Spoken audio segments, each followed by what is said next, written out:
Hello, Cancer. We are in Mercury retrograde still, and it has reverted into the sign of Leo.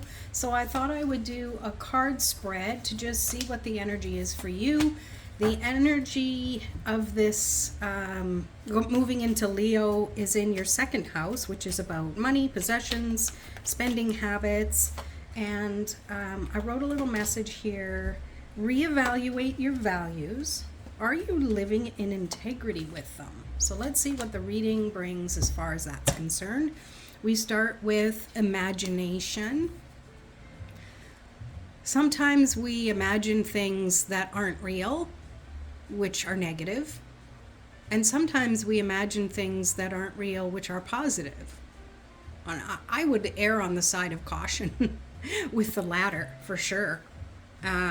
So let's see what the rest reveals. Yeah, so we have struggle, things have been difficult and hard, or being in love with life, being in love with everyone around you. You can choose. You can choose your mindset there. And as far as it is with money and possessions, like you can focus on how difficult it's been, or you can love your money, love your possessions, be grateful. And let's pull some clarifiers. So for the Nine of Wands, we have the Star. Maybe you've wished upon a star and it's brought you so far. And I'm not trying to be a poet. So you can see, whew, I made it. I'm this far. Thank goodness. Or you can be, wow, that was tough. I don't know if I can make it any further. Whatever you imagine, you bring into the possibilities of the world, okay? And clarifying the Lovers with the Five of Cups. Even if something felt like it wasn't worth it and it's gone down the tubes, you've always learned something from it. You always have the opportunity to walk a new path. And from there, you get to decide how you're going to feel, how you're going to show up, what you're intuitively connecting to. And in the area of that might be some challenge, we have community. So maybe people in your life have you've learned through osmosis how to view your possessions and money. You've learned maybe some habits that you want to change and release. So this is the perfect time to reevaluate what beliefs you're going to take and what values you are going to embody.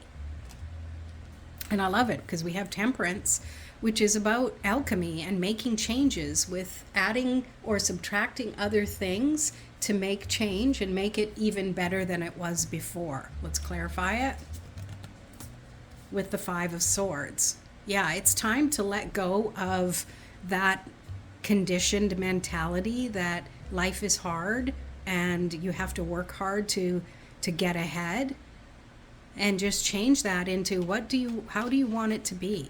Maybe find that community in your life, in your business, in whatever, that's going to support how you want to feel. You know, they say we are the average of the 5 people we spend the most time with. So if you want to better yourself, you've got to hang around with better people. And we have the Emperor. And let's clarify this with the Page of Swords. Yeah, you really have that ability to conquer what you've already been through, to dispel the demons that have tried to give you,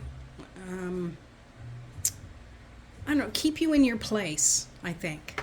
But if you can educate yourself and be inspired by the things around you, that's going to definitely make a big difference in moving forward. And this Mercury retrograde is the perfect time for that. Now, in the area of the good stuff, we have sweetness. Sweetness without the calories and the sugar. Gotta love it. This is really allowing you to focus on what have you already accomplished? What values have really allowed you to be who you need to be and be who you are and discover new new ways of being who you are. And then we, with that, we have a lot of thought energy. We've got the Four of Swords and the Queen of Swords. Let's clarify the Four of Swords. Ooh, with the Two of Swords. So you always have a choice. You always have a choice. Whatever you pay the most attention to, whatever thoughts you choose to lie with, are going to have a lot bigger impact than anything else. And the Two of Swords to me is like there is a choice of thinking, but it isn't always this or that. There's sometimes a third way of viewing things.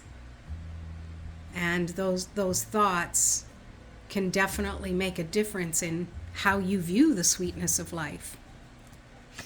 And the Queen of Swords is that you're queen of your own thoughts, not gender specific at all, but to me, feminine energy is creative energy. It's receptive energy. It's allowing things to partner and work together. So when you take action, and she's facing the future and she's gesturing toward the future, saying, I'm solid in my thoughts, I'm upright in my thinking, and therefore I go forward. And let's clarify it with the Ten of Swords. Definitely ready to move on and let go of the past. And I love this Ten of Swords in this deck because it does show the potential that it's okay to move on. Something is finished, and maybe it's you looking back on how things were, and that's okay, but just remember you're looking back with the lens that it is over already. And it's okay to revisit, to review it, just to see what the experience was, because that's how we learn. And I mean, as far as all this has to do with money, well, I mean, it's a collective reading, so take what resonates with you. And let's just see. So there is lots of swords energy, but there's lots of optimism and the ability for you to really take what you have experienced and learn from it and grow from it. And I think that's a really good message for you for the rest of this Mercury retrograde, Cancer. So please make sure you hit the thumbs up button. Let me know if you like this video, and we'll see you in the next one.